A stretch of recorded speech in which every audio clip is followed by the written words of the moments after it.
Om Swastiastu. Perkenalkan, kami dari kelompok 8, kelas manajemen pemasaran B, Prodi Manajemen dan Bisnis, Universitas Maha Saraswati, Denpasar. Pada video kali ini, kami akan menjelaskan tentang peranan koperasi dalam pembangunan masyarakat desa. Ini merupakan mata kuliah perkoperasian dan UMKM dengan dosen pengempu Ibu Nimade Satya Utami SEMM. Kelompok kami beranggotakan 2 orang. Saya sendiri Putu Ayu Gintan Ginanti sebagai moderator dengan rekan saya Niwayan Eka Parwiniarti. Dalam video kali ini, kami akan membahas 3 submateri. Yang pertama, keadaan pedesaan negeri kita. Yang kedua, pengertian dan luasnya pembangunan pedesaan. Dan yang terakhir, peran KUD dalam pembangunan masyarakat pedesaan. Saya akan menjelaskan keadaan pedesaan negeri kita. Tapi sebelum lanjut, terlebih dahulu saya menjelaskan tentang apa itu KUD. KUD sendiri adalah suatu koperasi serba usaha yang beranggotakan penduduk desa dan berlokasi di daerah pedesaan. Daerah kerjanya biasanya mencakup satu wilayah kecamatan. Nah, di sini pasti banyak yang nanya, bagaimana sih keadaan pedesaan di Indonesia? Bicara tentang kondisi atau keadaan masyarakat pedesaan di Indonesia, masih sangat erat kaitannya dengan adat istiadat yang mereka anut di wilayah masing-masing.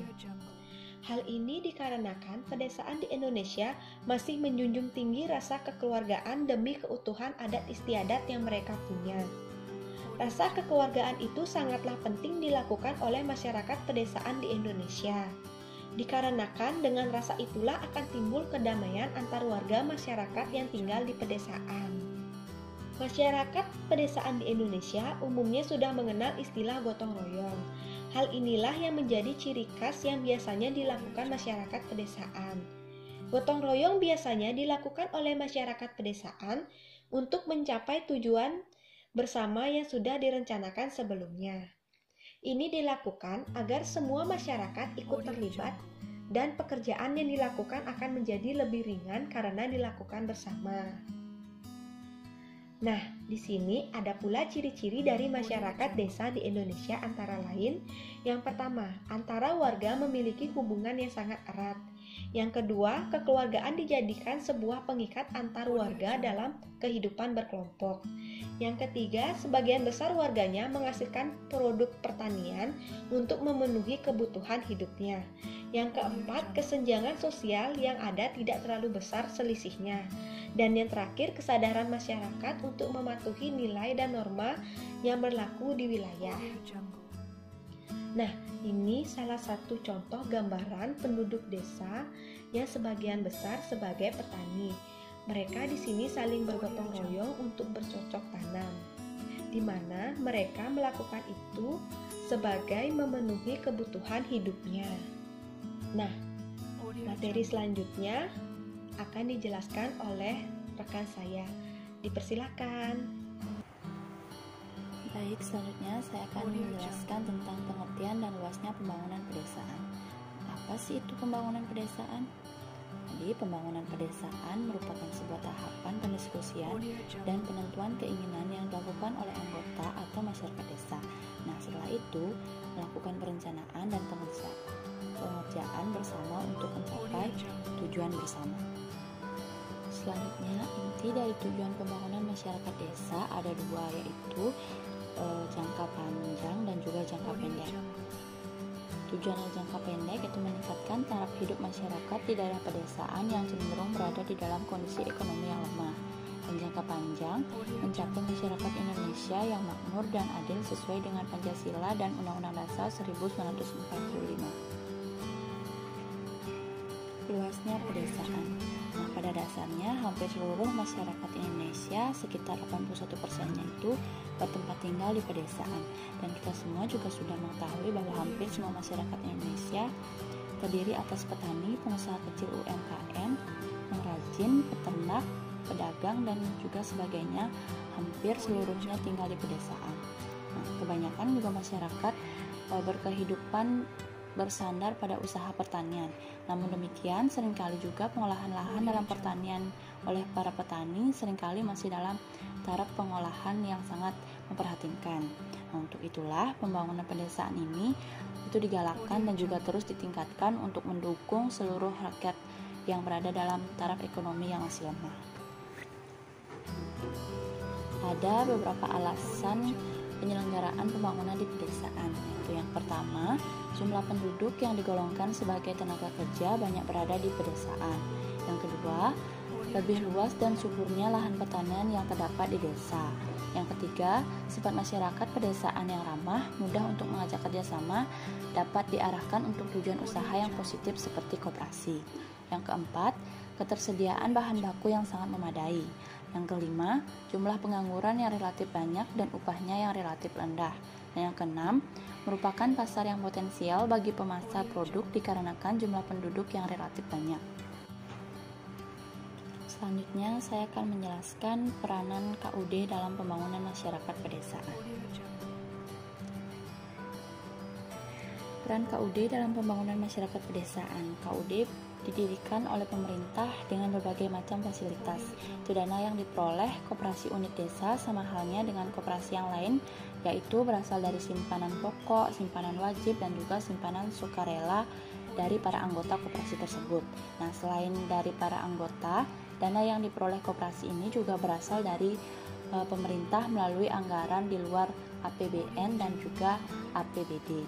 Nah, manfaat dari pemberdayaan KUD juga akan sejalan dengan program-program pemerintah yang disalurkan melalui kelompok tani atau gabungan kelompok tani atau Gapoktan.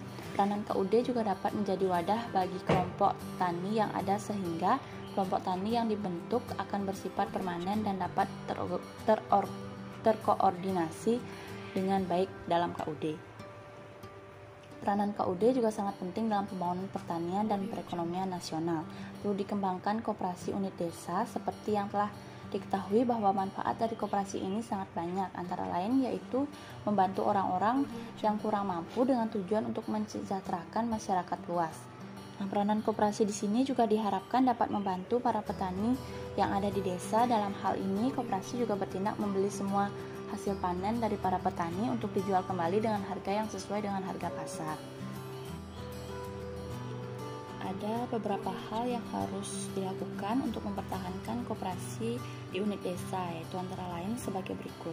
Yang pertama, melatih generasi muda yang potensial di setiap desa dan membinanya dengan baik, maka KUD pun akan tumbuh di setiap desa serta melibatkan langsung generasi muda sebagai pengelolanya. Yang ketiga, melibatkan unsur masyarakat di setiap desa sebagai pengawas koperasi. Dan yang ketiga, menjadikan seluruh warga masyarakat sebagai anggota akan menjadikan koperasi tersebut di setiap desa kuat dan juga semakin tumbuh dan berkembang. Adapun beberapa cara peningkatan perekonomian desa untuk meningkatkan perekonomian nasional, yaitu antara lain yang pertama, bentuk koperasi di setiap desa, anggota warga desa dan juga pendiri sesuai dengan prinsip koperasi yang sebenarnya. Yang kedua, jangan membuka koperasi hanya untuk simpan pinjam karena itu memiliki risiko yang lebih besar. Bila salah penggunaan uang, maka berakibat macet di kemudian hari. Dan yang ketiga, perlu dilakukan penyuluhan bagaimana menangani koperasi secara profesional. Yang keempat, perlu penyuluhan bagaimana cara meningkatkan hasil pertanian, peternakan atau juga perkebunan. Nomor 5, arahkan warga desa untuk tidak selalu menggunakan pupuk kimia, tapi juga arahkan warga desa untuk menggunakan pupuk organik. Yang keenam, semua warga dibina untuk tidak selalu membeli barang yang bersifat konsumtif. Berikut ini kami tayangkan contoh koperasi unit desa, yaitu KUD Bukti yang terletak di Desa Panongan, Kecamatan Sedong, Kabupaten Cirebon, yang telah mampu meningkatkan kesejahteraan masyarakatnya di daerah tersebut dengan 6 unit usaha yang dijalankan oleh KUD tersebut. Kantor Koperasi Unit Desa Bukti di Desa Panongan, Kecamatan Sedong, Kabupaten Cirebon ini tak pernah sepi aktivitas setiap harinya. Masyarakat dari sejumlah desa di Kecamatan Sedong bahkan dari wilayah lain hilir mudik ke KUD Bukti ini untuk melakukan kegiatan simpan pinjam dan aktivitas koperasi melalui berbagai unit usaha. KUD Bukti sudah ada sejak masa Orde Baru dan sampai saat ini sudah berhasil mengangkat perekonomian masyarakat melalui koperasi yang memiliki 6 unit usaha ini.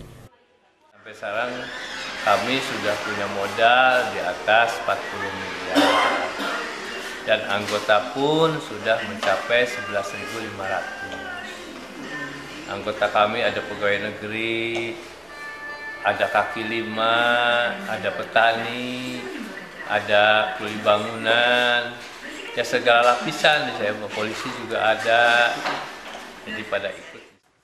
Faktor kemandirian menjadi hal penting bagi KUD Bukti ini dalam menjalankan roda koperasi.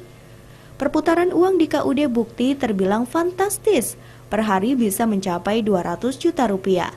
Dan saat ini kas yang dimiliki oleh KUD Bukti bahkan mencapai 17 miliar rupiah. Yang unik dari KUD Bukti adalah tetap menjaga kepercayaan masyarakat dengan memberikan pelayanan yang prima dan penuh keramahan yang berlandaskan rasa kekeluargaan. Muhammad Solihin, RCTV, Cirebon. Nah, di sini dapat disimpulkan, masyarakat pedesaan di Indonesia umumnya sudah mengenal istilah gotong royong. Hal inilah yang menjadi ciri khas yang biasanya dilakukan masyarakat pedesaan.